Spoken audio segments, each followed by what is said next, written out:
Hey everybody, my name is Deja and welcome back to my channel. Today we're going to be talking about my favorite authors. I don't really have a strict criteria when it comes to what I consider a favorite author. I know some people do and some people don't. Normally, to be considered a favorite author by me, I have to have read at least 3 books by them so I can see how I consistently feel about their books. And some people will say like, oh, to be a favorite author, I need to have loved all of their books. But I feel like that's kind of harsh because there are some authors where I've read 5 to 10 books from and I've loved every single one, but then I hated one of them. But I really love, and a lot of their other books are my favorite books of all time. So I still personally would consider them a favorite author. But usually, most of my favorite authors, I have loved all of their books, or at least liked all of their books, which for me is like a 3.5 and above.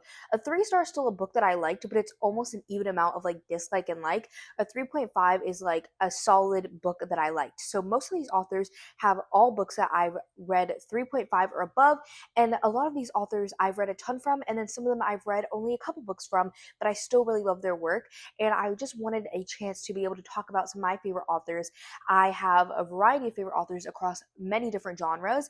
And I also, when it comes to considering authors for a favorite author place, it's kind of hard to consider authors where there's only like one series that I've read by them. I feel like maybe like a romance series or like a standalone companion series is easier to have like an author of my favorites if I've only read one series from them, but I've loved every single book in a series, but they're all standalones, because then I'm like comparing standalones even though they're in the same series versus like another series that's like a fantasy series where each book all plays together because it's one cohesive story that I'm hearing them tell over the course of multiple books. So it's hard to consider somebody a favorite author if I've only read like one series by them. When it came to this list, I was thinking about all those different factors that I just told y'all. But for me, a favorite author is truly an author where if they come out with a new release, I'm immediately on that. Like I'm buying it immediately. I guess some people would consider that like an auto buy author, but I feel like all of my auto buy authors are like my favorite authors. And I decided to split up this list between like official favorite authors and like honorable mentions. And I will go through and explain why they're in the honorable mentions and not in the favorites list for one reason or another. They all have their own reasons, but those are still authors that I love and that could potentially be bumped up to favorite authors. And I see that potential in them. As I said, I have favorite authors in all different age groups, all different genres. So I didn't put this list in any particular order, except I have favorite authors and honorable mentions. So let's just start off with my favorite authors. First up, I have Tiffany D. Jackson. I have all of her books here except her most recent work, which is Blood in the Water, which is her middle grade debut. Tiffany D. Jackson is one of the sharpest and most compelling voices in young adult fiction for me, and now she's stepping into middle grade as well because all these books that I'm holding up are YA. For being targeted towards a young adult audience, all of her books are so dark, emotionally layered, and handle such important and big topics that really makes her a standout in the young adult age category. She explores systematic injustices and really focuses heavily on the issues that Black young girls face, which is so important to me because I am Black and I love reading from Black authors. And I think it's very important for young girls to have representation of themselves, and especially to not only just have representation, but to see their characters that they're reading about go through very similar things as them. This stack is getting really heavy, so I'm going to set it down while we continue to talk about Miss Tiffany. Tiffany D. Jackson, even though all her books are dark and have kind of a similar vibe, they do vary in genres. I feel like some of her books lean more like drama, like almost contemporary. A lot of them are classified as thrillers, but I feel like they're more like drama. Then she does have thriller, she has horror, she has mystery, she has a wide range of genres, but all of her books cover really important topics, and I think these books are really phenomenal for a young adult audience. And even though I think that they're great for young adults, I also think that they're great for adults like me. I started reading her when I was probably like 17 or 18, and I'm still reading her up until this day. I just finished her newest middle grade book a couple days ago, so I really think that her books are perfect for many ages, and I think everybody can truly enjoy her stories. As I've said, I've read all of the 7 books that she has currently put out to date, including her newest release, Blood in the Water.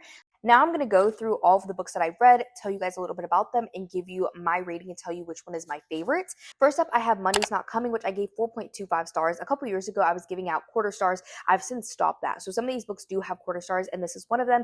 This is a haunting and emotional mystery about a young Black girl that goes missing and her best friend who won't stop looking for her. This one was super heartbreaking and a phenomenal read. Then I have Grown, which was a 5-star read for me. This one is an R. Kelly inspired story about fame, abuse, and power, and this is following a young girl who demands for her voice to be heard.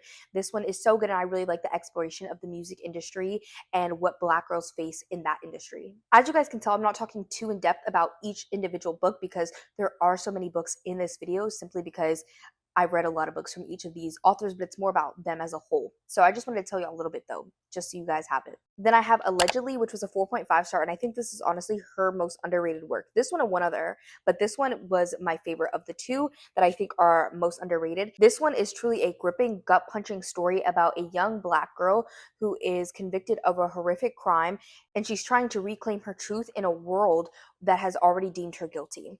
This one, as I said, is really underrated, and the last page of this is chef's kiss. It is so crazy and insane. Then I have White Smoke, which was a 3.5 star for me. This is my least favorite work by Tiffany. This is a chilling haunted house horror book that really explores the true horrors of life. Even though this is a haunted house story, it's like gentrification, addiction, and mental illness. Her other most underrated book, in my opinion, is Let Me Hear a Rhyme. This is a nostalgic 90s tribute to Black hip hop, and we are following a group of teenagers that are trying to make their murdered best friend a rap star. I really love the 90s setting in this one, and this one really dove a lot into hip hop and rap and what that means to the Black community, which I love. Then I have The Weight of Blood, which was a 5 star for me, and this is my favorite Tiffany D. Jackson book. This is a horror book inspired by Carrie, and it follows very similar plot beats to Carrie, where we are following a girl who is going to prom and is kind of bullied. This one explores so many topics in it, and it was such a genius take on a classic story. And then lastly, her most recent release, Blood in the Water, which was a 4 star for me. This is a fast-paced murder mystery that takes place at Martha's Vineyard and kind of has Jaws vibes, and it also is a murder mystery, as I said. So we are following a young girl trying to figure out a murder that happened in this small Black community. I highly recommend Tiffany D. Jackson if you are looking for an author that has really strong social justice issues discussed in their books, and if you want to read something that's going to be really powerful, but maybe you also want to have some recommendations for some younger people in your life, I think her books are also great for that. Next up, I have Jessica Sutanto, who is best known for her chaotic energy and comedy. She truly blends laugh out loud mystery with deep cultural connections and heavily focuses on family. I personally have really only read her like cozy crime books is what I call them, but I know she also has some more like romantic thrillers, which I have not read yet.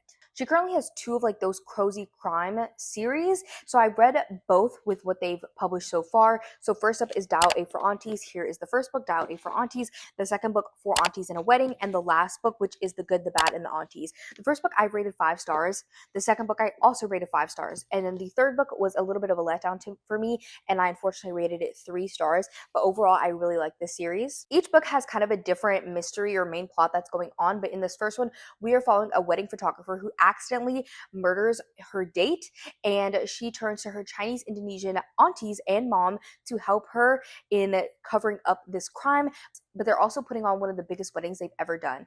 And as I said, each book kind of follows a different mystery. This one's more like mafia focused. This one, I don't even know what I would say that it is. That's why it's my least favorite. But these ones are like kind of cozy mystery vibes, but the reason I call them cozy crime is because there is no mystery. Like the first 2 definitely have murders in this one. This one I would say doesn't, but you know who murdered them, you know, like it's not a mystery, but they do have that cozy mystery kind of vibe, but are just more focused on general crime versus an actual mystery. And her second series is definitely a cozy mystery series, and that is Vera Wong. And the first book is Vera Wong's Unsolicited Advice for Murderers. The second book is Vera Wong's Guide to Snooping on a Dead Man, and both of them I rated 5 stars, and I would say this book is my favorite book by her. The first book in the series, I absolutely love it.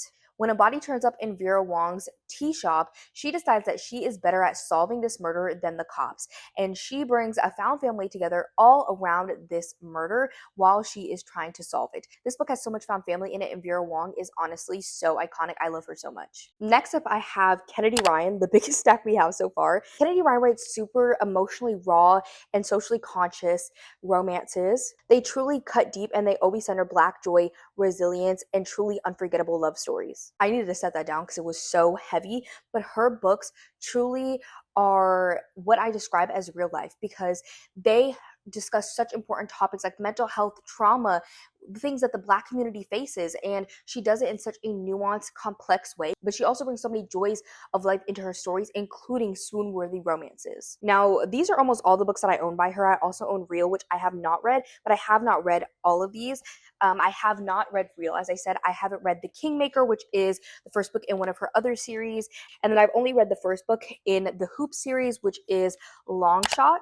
Long Shot I did rate 5 stars, and I would say this one is her heaviest and most emotional of the books that I've read from her. All of them are emotional, but this one is very, very heavy because it centers a woman who is in a domestic violence situation, and it's her experience of her getting out of that and then finding her own love story. This one's so good and I really like it, but it is very heavy. So if you're going into this one, please be careful and make sure that you're reading at the right time and that you can handle it and the triggers. As I said, this is a series, so here are the other 2 books, Hookshot and Blockshot, but I have not read these ones yet. Then I've also started the Grip trilogy. This is all 3 books together. The first book, Flow, is a novella, which I read, and then I read the first official book, Grip, and then I still have yet to read Still. This one is a romance series that follows an interracial couple, and this is the only series I think that she has that the entire series follows one couple. All of her other series, each book follows a different couple, and they're more like interconnected standalones, but this one follows one couple, and they are an interracial couple, and they are friends to lovers, basically, and it heavily involves music and the music scene. I did rate Flow and Grip both 5 stars, but I rated the majority for books 5 stars. So this one is not my favorite from her, but I do still really like it, and I like the heavy music elements. And then lastly, I have her most recent series, and I think honestly my favorite series, and that is the Before I Let Go series. So here are all 3 books: Before I Let Go, This Could Be Us, and Can't Get Enough. And these are also interconnected standalones. The first one is Before I Let Go, which I rated 5 stars, and I think this one might be my favorite book by her. My 2 favorite books from her are in this series, so I don't know. It's kind of a toss-up. I need to reread the whole series to see, because I read this one quite a few years ago when it first came out. This one is a beautiful, layered, complex second chance romance, which I love second chance, about a divorced married couple who went through a really traumatic experience together that caused them to get divorced. But this one explores grief, it explores co-parenting, and so many different facets of life. What I would say about this series as well is that this series follows a little bit of older characters than her other series. So a lot of these characters are already like in their 40s, which I really liked because I think it's very refreshing to see characters who are not 20 years old in a romance series. It's kind of ironic for me to say because I'm 20 something years old, but when every single romance is just 20 something year olds, it gets a little dry, it gets a little stale. So I really like that she added in characters that are a little bit more mature to kind of liven up her series. Then I have This Could Be Us, which I rated 4.5 stars, and this one is about a woman rebuilding her life after a big betrayal that happened, and she kind of had nothing and had to rebuild her entire life. And she's also a parent, so she's dealing with trying to take care of her kids at the same time as really making a life for herself. And then lastly, for Kennedy Ryan, this is also toss up for my favorite book by her, and that is Can't Get Enough, which I also rated 5 stars. This one is kind of a slow burn forbidden romance about Hendrix, who is a successful, ambitious businesswoman, but she cannot stop thinking about the man that she can't have, Maverick. All 3 of these have topics that I didn't necessarily mention when I told you about them, but they all explore such heavy topics, and I really truly love this entire series. And this follows a friend group, by the way. All 3 of the women in these books know each other and are best friends. If you want truly the pinnacle of romance, like the best romances I've ever read, you need to pick up Kennedy Ryan. Another amazing romance author is Abby Jimenez, and I'm missing the first book in the Part of Your World series. I have it, it's just in my bedroom, and my boyfriend is sleeping in there, so I don't want to disturb him. But I read the whole Part of Your World series, as well as her newest book, Say You'll Remember Me, which came out earlier this year. I feel like Abby Jimenez truly combines humor with very emotional stories. I don't think her books are as emotional or raw as Kennedy Ryan, but I still love them because they do have that balance of a more lighthearted story with some deeper elements. I feel like these books truly deliver the perfect balance and still having a light, fun romance, but also having some real life in there too. Also, if you didn't know, Abby Jimenez actually has a bakery that she owns, which is called Nadia Cakes, and she was a Cupcake Wars winner, if you guys were curious. The first book in the Part of Your World series, which is called Part of Your World, I rated 5 stars, and it is my favorite book by her. And this one is about a small town carpenter and a big city doctor that end up meeting and kind of clashing. This one's also a little bit of a slow burn romance, but it's so cute with the small town charm. The next book in the series, because these are interconnected standalones, follows two doctors, and that is yours truly. And these two doctors kind of, again, clash at first, but then end up kind of having a heartfelt relationship, and the male main character ends up giving our female main character one of the best gifts that she's ever received, and ends up saving her brother's life. This one is my least favorite in the series. I rated it 4.5 stars, but it's still a really good read. The last book in the series, just for the summer, I rated 5 stars. This one is about two people who both are people's serial last exes, where they date people and then they break up, and the next person their ex gets with is like their partner forever, and they end up marrying them. So these two people decide they're going to date for the summer and then break up, so they will hopefully find their soulmate after that. This one has so much banter but also healing in it, and I really loved it. Her newest release, Say Remember Me, I gave 4.5 stars. This is following a grumpy veterinarian and a woman who is trying to protect her family at all costs. This one really displays the distance that some people will go for true love. Abby Jimenez has a lot of other books too, but these are the ones that I read by her. I also own this series. I own the first 2 books. The first one is The Friend Zone, which is also in the room, but I'm excited to get to this one too. Next up, I have Ashley Winstead, and she does have some romances, but what I know her for, and what most people know her for, is for her dark, twisty thrillers that have extremely complex characters. I feel like her books are truly character studies where we are exploring characters in different situations, going through different things, and some of her books are a little bit more lighthearted. Some of them are a little bit heavier. She definitely has some heavy books in here. I love all of the thrillers that she's come out with to date. There is one missing from here. I used to have a copy. I don't know where it went, but I also like that one too. As I said, she also has some romances, which I personally not read, but I've heard kind of mixed things about. But I really, really enjoy and love her thrillers. First up, I have The Last Housewife, which is my favorite book by her, which I rated 5 stars. And this is about a woman who is hunting down a cult that ended up destroying her college friends. This one's super heavy and dark and really explores patriarchy and what women go through, which I really enjoyed having those discussions. I thought it was super well done, and it is one of my favorite books that discusses this kind of topic. Then, as I said, I'm missing one, and that is In My Dreams I Hold a Knife, which I rated 4 stars, and this one is a more lighthearted thriller than I think any of these other ones. This one is about a college reunion where buried secrets and obsessions come to light in a really twisted way. I did really like this one, but as I said, it's kind of lighter. It doesn't have as much commentary as her other books. I would say her most controversial of these picks is Midnight is the Darkest Hour, which I rated 4.5 stars. A lot of people did not like this one. This one is a more haunting, slow burn thriller that explores family secrets and dark truths in this small town. This one also kind of has like a vampire element in it, if you're interested in that. Her most recent release is This Book Will Bury Me, which I rated 5 stars. This one almost is my favorite, but it just can't beat The Last Housewife. I love that book so much, but this one is really good. We're following a young woman who is grieving her father, and she ends up joining a group of online sleuths that are trying to solve true crime cases online, and they end up getting attached to a really high profile case that may or may not put them in danger. Next up, I have Holly Jackson, who is an expert at telling young adult mysteries that expertly blend clever twists, complex characters, and fast storytelling that will have a reader hooked from page 1. Her books are truly a standout to me in the YA age category. I love them so much, and they are kind of like more fun thrillers, but I think that they are really, really elevated and still do have some intense topics that are discussed in them, which I think is appropriate for a young adult audience. Again, this is an author that I think that young adults, of course, will enjoy because it's for them, but then I think adults will also really enjoy her books. First up, I have the A Good Girl's Guide to Murder series, which is one of my favorite series of all time. I do also have the last book, which is As Good as Dead, but that one is, again, in the room, so I don't have it here with me. I just read that one recently. The Good Girl's Guide to Murder series starts off with the first book, which is what the series is named after, which I rated 5 stars. This one's following a teenage girl who decides to do a project on a local murder that happened in her town that people believe they know what happened, but our main character does not believe that, and she decides that she's going to investigate and figure out what happened by herself. And she uncovers some truly dark secrets. This is truly a series, not like an interconnected standalone series, so you do need to read them in order. So I'm not going to tell y'all too much about the other books in the series, but there's Good Girl, Bad Blood, which is the second book, which I also rated 5 stars, and it follows the events of the first book. And then lastly, As Good as Dead, which I rated 4.5 stars. I really liked this one too, but I feel like I wanted a little bit more conclusion from the end. I wanted it to be wrapped up in a little bit more of a neater bow, just because I love the characters so much in this series. And then there is also a little prequel novella called Killjoy, and this one is really fun if you can find it. It is basically following our main character and her friends as they are participating in like this murder mystery game, and it's really, really fun. This series truly has such standout characters to me. I love them all so much. And it's also mixed media, which I love a good mixed media element, especially in my thrillers. I've also read Five Survive by her, which I rated 3.5 stars. This is my least favorite from her.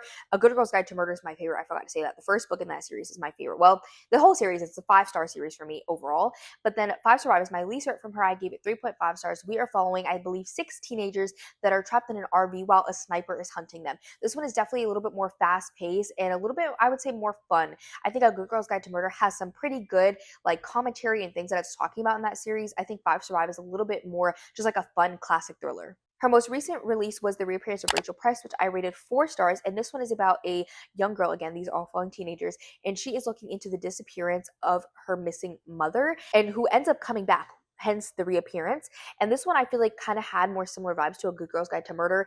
And it is a little bit slower. It is a little long, but the ending of this is totally worth it. And I think it pays off phenomenally. That is all her current published work to date. So I've read it all, but she is coming out with a new book. I forget what it's called, but it is her adult debut.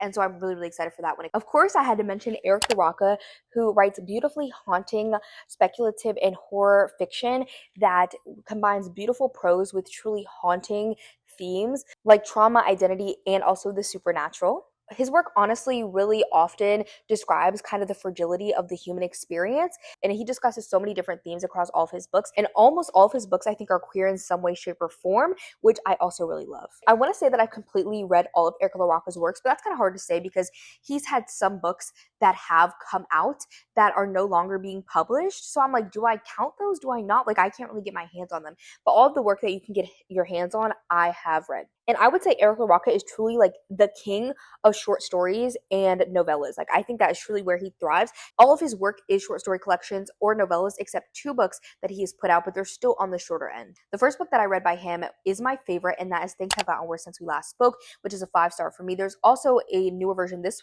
edition isn't published anymore. It's called Things Have Gotten Worse Since We Last Spoke and Other Misfortunes, which I've also read. I reread the first little novella, which is this, and then it also has 2 other novellas in it.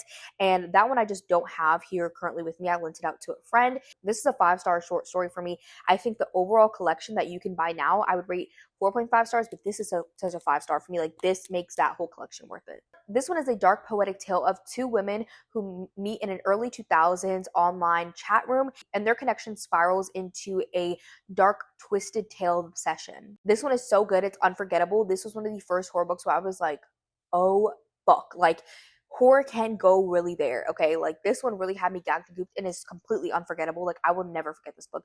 On my deathbed, I'll still be thinking about this book. I've also read You've Lost a Lot of Blood, which I rated 4.5 stars. This one's kind of hard to describe. This follows 2 different stories of like a story inside a story, and they're both dark, and it kind of has to do with video games. If you're interested in video games, I would check this one out. And of course, it has his same beautiful prose, but it's combined with such graphic descriptions of horror. It's so good. One of his short story collections is The Trees Grew Because I Bled There, which I rated 4.5 stars as well. These are 8 short stories that all kind of explore like trauma, grief, and obsession. They're so good. And I think, honestly, if you are new to Eric LaRocca, this is kind of where I would suggest you start. I think this displays his writing very, very well and kind of gives you a snippet of like a lot of what his other books are like. Then I have They Were Here Before Us, which is another short story collection, which I also rated 5 stars. And I think the tagline on the back of the book is the best way to describe this book. It says, "The only thing more brutal than nature is love." So all these stories in this collection have to do with combining nature and love together. And nature can be really, really brutal and really, really gory and really, really graphic, but it's so good. I love this collection so much. It's a little bit more of an unpopular collection from him, but I really love it. His last short story collection is This Skin Was Once Mine and Other Disturbances, which I also owned. Maybe I lent it to my friend. I can't remember. This one is 4 stories, so their stories are a little bit longer, and that's all that I want to say. Again, beautiful prose, graphic horror. It's so good. And I rated that one 4.5 stars. And his last novella is We Can Never Leave This Place, which I also rated 4.5 stars. I know I rated a lot of his books 4.5 stars, and I still truly love these books. Like, some of these books are still favorites of all time, but Things Have Gotten Worse Since We Last Spoke is so good that I'm like, all of his other work is good, but it's not as good as that one. Like, this one comes close. That's why I also rated it 5 stars. All of his work is phenomenal. I truly love everything that I've given 4.5 stars, but the first book that I read by him is just so good. I don't know. This one is more of a dark fantasy about a young girl's descent into trauma and inherited grief from her father's death.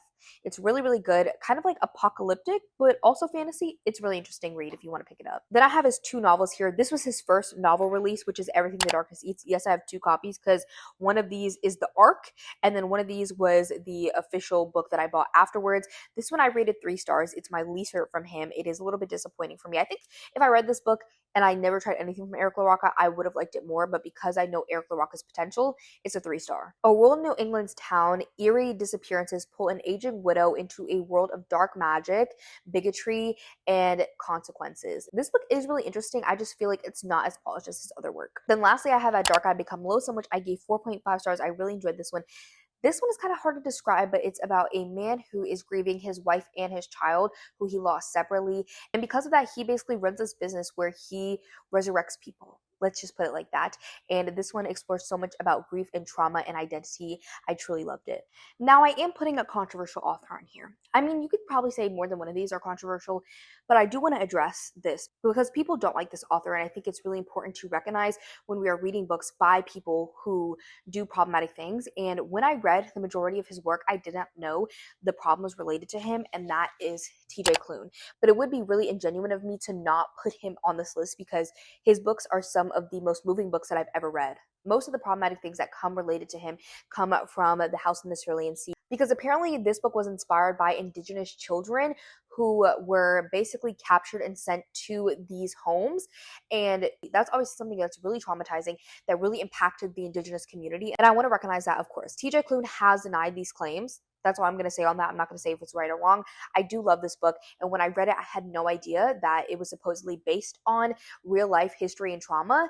And the problem with that is you can write books that are based on real life history and trauma, but you need to recognize that. In this book, it doesn't talk anything about indigenous culture. But again, he has denied those claims. I cannot say whether TJ Klune based this book off that or not. I'm not an expert in that field. I don't know much about it. I've taken a class in college on indigenous culture, but that's where it ends. I'm not an expert by any means, and you should definitely look up Own Voices reviews, and you should definitely listen to the indigenous community when it comes to reading TJ Klune's books, especially this one. Now, that being said, the reason I love TJ Klune's books so much is because they are cozy fantasy, which I love. Cozy fantasy is my favorite subgenre of fantasy. I love a cozy book, but his books also are heavily queer. All of his books that I've read are queer, and I love seeing queer books. I feel like a lot of the queer books that are published nowadays are male, like two men together, but they're usually written by women. Most of them are written by women. But I really love seeing like a gay relationship that's written by a gay man, and I love that representation. That's personally why I love his books. I've read even more than this, and I'll tell you all about those. So first up is this series, The House in the Cerulean Sea series, which I kind of told you all about. This book, I have two favorite books by him, but this is one of them, which I rated 5 stars, and I rated the sequel 4 stars, which recently came out. This is a charming and warm fantasy about a caseworker that discovers the true meaning of family while also trying to protect children from a world full of prejudice. I really do love this series. I love the found family elements, and I think it's so warm, so cozy. But again, it's up to you. I would do your research if you want to read it or not. As I said, I read this before I knew the controversy. Editing Deja here because even though I held up the sequel to The House in the Cerulean Sea because the sequel did come out last year, I forgot to say anything about it. I ended up rating this one 4 stars. It is a continuation of the first story, but our main character is a different character. So we do see the main character of the second book in the first book, and all the characters from the first book are in the second book, but the main character from the first book is not the same character as the main character in the second book, if you get what I'm saying. And I rated this one 4 stars. I still liked it. It still had those cozy vibes, but it was a little bit long, and I also felt like it wasn't necessary to continue the story. It was, I don't know, it could have been a cash grab. That's all that I'm going to say. I've also read Under the Whispering Door by him, which is a 4.5 star. This is a beautiful, tender story about life and death, and it is about a man's encounter with a unconventional ferryman. I've also read In the Lives of Puppets, which I rated 3.5 stars, and this one's actually like a cozy sci-fi, and this one is kind of a quirky, emotional, lighthearted read about a world where robots and humans coexist. If you like WALL-E, I feel like this one kind of gives similar vibes. And my other favorite book by him, the book that has made me sob the most in the world, Wolf Song by TJ Klune. This is honestly why I have to put him on this list because this book has made me sob like no other book ever has. This is a heartfelt paranormal romance that truly explores the complexities of family, love, and finding your place in the world. This one I think has so much to do with that, and this is a series. I want to continue on in the series, but I don't really want to read TJ Klune anymore because of his controversies, so I don't know, but I do love this book so much, and look at the sprayed edges, guys. I'm not even a sprayed edges girl, but I do love the sprayed edges on this one. Next up, I have Ashley Poston, who is known for combining wit, humor, and a touch of like magical realism into her romances. That's truly what makes these stand out for me, is they do have like that lightheartedness, kind of emotionalness. I would compare her kind of to Abby Jimenez, but then she also has these magical realism elements in her story, which truly make them come to life and pop off the page. First up is The Dead Romantics, which I think is her most popular work. I rated this one 4.5 stars, where we are following a kind of disillusioned romance ghostwriter who goes back home because she's grieving her father's death, but she can actually see ghosts. And she sees the ghost of a man that she has recently met, and he doesn't know that he's dead, and he doesn't know why he's dead. So she kind of helps him with coming to terms that he's dead, but maybe they also have a bit of a romantic connection. Next up, I have The 7-Year Slip, which is my favorite by her. This is a 5-star romance for me. And this one follows an overworked book publicist who ends up falling for her temporary roommate, who is actually a man who is living 7 years in the past in this time traveling apartment that her aunt gifted to her, who has also recently passed away. So this one has a lot to do with grief, which I really, really liked, but it also is kind of lighthearted and has this time travel element to it as well. Next up, I have A Novel Love Story, which was also 5 stars for me as well. And this one follows a literature professor who ends up going to this small town, and it's actually the town in her favorite book series. And she ends up trying to navigate the magical world. And this series was never finished, so she is trying to help the characters get to their conclusions. But there's one person there that was not a character in the book series, who is a grumpy bookstore owner who challenges her. This is probably her least popular work. She also has come out with another book recently in this kind of like magical realism romance that I have not read yet, because it recently like literally just came out, but I'm really excited for that one. It has to do with music. And Ashley Paulson has also written like YA romances like Geekerella, and she's also written YA sci-fi. So she's written a lot of things, but what I love her for is these magical realism romances. One of the most prolific authors on this list is Karin. I own way more of her books up here, but these are the ones that I read. I read 4 of them, and I really like her work. She is known for gritty crime thrillers, which are some of my favorite thrillers to read. Her books truly dive into the dark depths of humanity, which I love. I feel like I used to read a lot of like extreme horror, and that's kind of the way that I used to read about like the really dark, horrific things that humans can do and are capable of. And extreme horror is just kind of not for me anymore. So I really love that I have Karin Slaughter, because she goes there. Like if you have read thriller and horror books and you're like, this doesn't go far enough, this isn't pushing the envelope, pick up Karin Slaughter, because she definitely does that. She also has such amazing complex characters that I truly love. She has multiple series that she's known for, but she also has some standalones. Here are 2 of them: Pretty Girls and The Good Daughter. Pretty Girls is the first book that I read by her, and it stands to be my favorite. This is a 5-star all-time favorite thriller for me. This is my top 2 thrillers of all time. This is about 2 estranged sisters that are facing a dark family tragedy, and some secrets start to get unearthed that threaten to destroy them both. This one is so good. Like, it's truly unforgettable for me. I think I'm due for a reread of this one. It is so dark, so disturbing. I never read a book like this until I read this one, and I truly loved it, and I still love it to this day. Then I have The Good Daughter, which was a 4-star for me. And this is about a violent attack that happens in a small town, and it ends up shattering it, as well as distancing these 2 sisters. That's all that I really want to say about this one. It's so good too. I really, really enjoyed this one. And you guys can see I literally tabbed some of it. It was really phenomenal. And then honestly, where you kind of have to start with her series is the Grant County series. And here are the first 2 books. It is Blindsided and Kiss Cut. Blindsided is the first book. In this whole series, we're following a local pediatrician who's also like the town's coroner.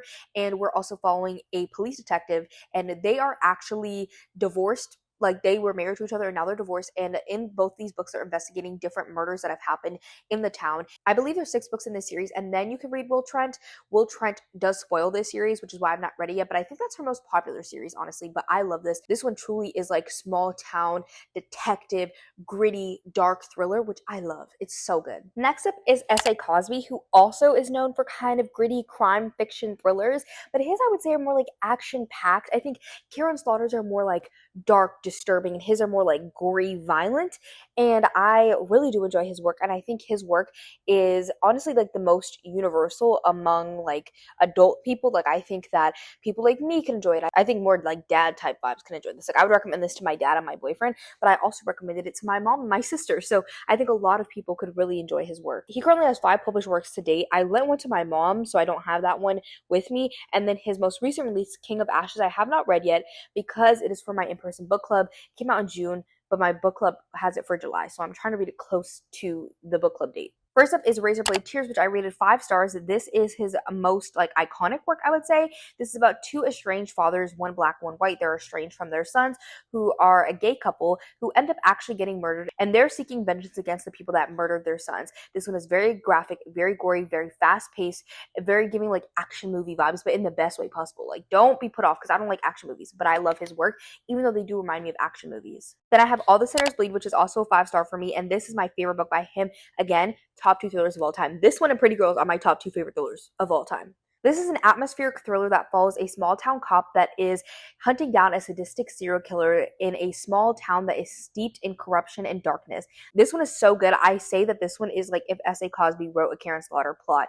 Like, this one is a Karen Slaughter kind of more like small town detective serial killer dark plot, but in the S.A. Cosby kind of essence and style. Next up is Blacktop Wasteland, which I rated 4.5 stars. This one follows a getaway driver who is trying to leave his criminal past behind, but he is pulled into one last heist, and this heist is threatening to destroy everything that he's built. This one was so good. Like, I love the getaway driver vibes because I've never read a book about a getaway driver. And lastly, I have My Darkest Prayer, which I rated 4 stars. This one follows a former Marine who is also a sheriff's deputy who's navigating the web of small town corruption after he is hired to investigate the death of a local minister. This one was also really good. It is my least favorite by him. It is his debut novel, so I feel like this one isn't as polished as his other work, but it's still such a good read. I'm not getting out all the books for this author because there's too many, and that is Miss Sarah J. Maas, Sarah Janet herself. Obviously, Sarah J. Maas is a best-selling fantasy author who is known for combining romance with her fantasy, aka romantasy or fantasy romance, whichever one you want to call it. I know there's debate between what term means what. Girl, I don't know about all that. I just know romantasy, fantasy romance, whatever. She has complex characters, interesting worlds, and I do really love her work. I had to put her on here because she is the author that I think I own the most books from, and I've read quite a few. First, of course, we have to start off with her most well-known series, and that is A Court of Thorns and Roses. It has A Court of Thorns and Roses, which I rated 3.5 stars, but it's verging on a 4-star. I do really like the first book. This is about a human huntress that is drawn into the fairy world and is put to the test in multiple different trials. This one is a Beauty and the Beast retelling as well, and it is a decent start to a really, really good fantasy romance series, because the second book, A Court of Mist and Fury, is a 5-star book for me and my favorite in the series. Well, it's my favorite in the original trilogy, I should say. I don't want to get into the plot of this one too much because it is a direct sequel, but then there's also A Court of Wings of Ruin, which finishes off the original trilogy, and that one is a 4.5-star for me. I really enjoyed that one as well, but it focused more on like the war on politics, and the second book focused more on like the romance and the character development. There's also a little novella called A Court of Frost and Starlight, which is 4 stars for me, and this one is kind of like a little novella that is in between the original trilogy and the next book, and this one is kind of just like a holiday type vibe. Like, obviously they're in a different world, so they don't necessarily have like Christmas and stuff like that, but it's kind of like a wintry holiday type little novella where we just kind of see the characters that we know and love in their holiday season. And the last current book out in the series is A Court of Silver Flames, which is a 5-star for me, and this one actually follows Nesta, which is Feyre's sister. So the first original trilogy follows Feyre, those 3 books that I already talked about follows Feyre, and then this one follows Nesta, her sister. And I don't want to get too much into the details of this one because it does spoil a lot in the rest of the series, but I really love following Nesta's story. I think that this is Sarah J. Maas, out of the work that I've read, this is her most like emotionally heavy book.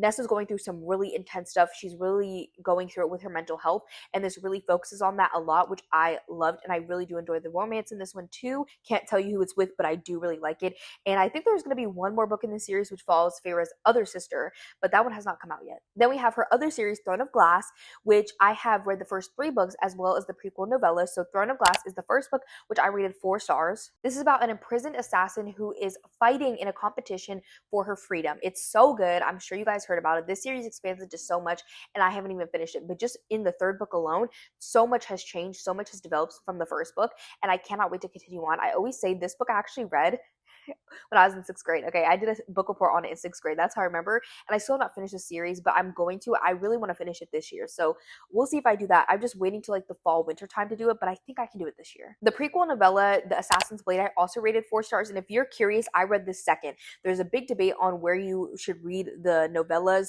in the course of the series. I think you should really read it early on, either first or second.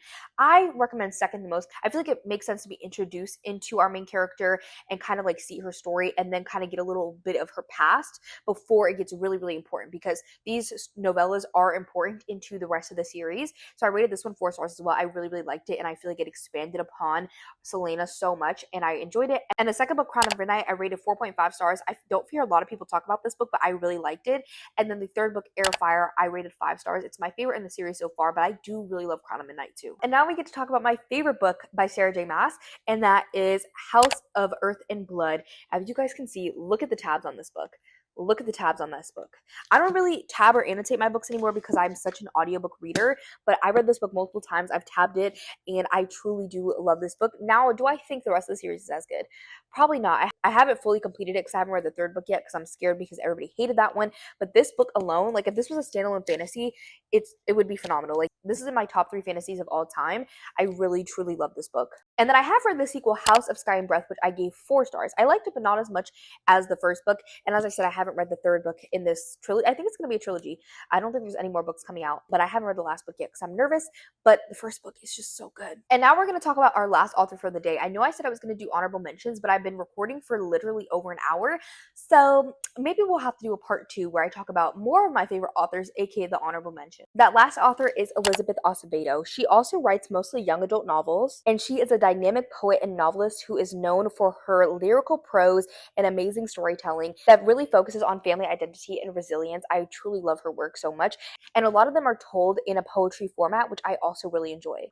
Her work also really explores Afro-Latina experiences, and that is not my personal experience. I am Black, but I'm not Latina, so I really love seeing that experience as well. First up is The Poet X, which is a 5-star for me. This is one of the ones that is told in poetry. I don't know if you guys can see, but it is told through poems. But this one, it follows a young girl who is very passionate and uses slam poetry to discover her voice. So this one is actually about slam poetry, which I really liked because I didn't really know much about poetry or slam poetry before this, and it really opened my eyes to what slam poetry and poetry can do. Then I have Clap When You Land, which is also a 5-star for me, and this one I believe is also, it's also told through poetry, and this is about 2 sisters who never knew each other because their fathers were keeping their families apart in secret. So he had a secret family this whole time, and he ends up getting into a plane crash and dying, and everybody then finds out about each other. So they're now navigating this new sisterhood while also navigating the grief and betrayal of their father. This one was really, really good, really complex, really nuanced, and I enjoyed it so much. And I liked seeing these 2 different girls because one of them I think lives in the Dominican and one of them lives in New York. So they live very, very different lives. My favorite from her is With the Fire on High, which is also a 5-star for me. This one is actually a normal book, like it's not told in poetry, but it is my favorite by her. This is basically just a coming of age story about a young mother who is also an aspiring chef. This one truly just follows a young girl who is balancing and juggling basically her dreams, her heritage, and her responsibilities.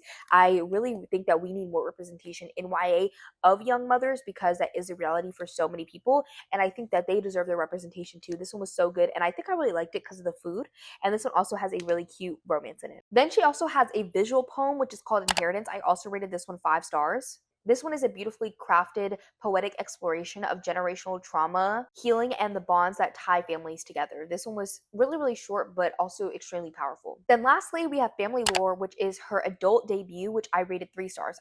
I do not like her adult books as much as I like her YA ones, unfortunately, but this one was still a decent story. This one is a powerful multi-generational story that follows multiple Dominican American women in the same family that are about to attend a living wake. This one is very interesting in a lot of ways. It just didn't completely hit the mark for me, but I do love her other YA books so much. As I said, I had more authors I wanted to talk about. I still have like 8, but I've been filming for so long and I just can't, okay? Like I will literally be sitting here for 2.5 hours if I keep going, and I don't think y'all want to watch a video that long, especially like a sit-down video, maybe a vlog, but not a sit-down. So I'll probably be doing a part 2 to this where I talk about the other favorite authors that I have, so look forward to that because I do really, really still love the other authors that I'm going to talk about. Even if they're not in my top, they could get there depending on their next releases.